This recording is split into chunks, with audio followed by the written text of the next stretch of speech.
сегодняшнем мероприятии дан старт по реализации пилотного проекта по оплате, внедрение нового инструмента оплаты контрактного обучения для студентов. Крымский технический университет – это будет наш пилотный университет, в котором стартует данная программа, которая направлена на прозрачность и на удобство платежных систем для студентов по оплате контракта.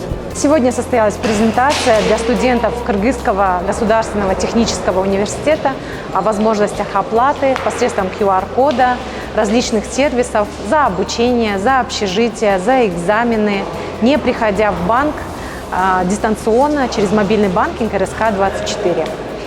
Данный сервис реализован в рамках пилотного проекта с Министерством образования, Межбанковским процессинговым центром и РСК банком. Данный проект будет реализован и в других крупных вузах Кыргызстана.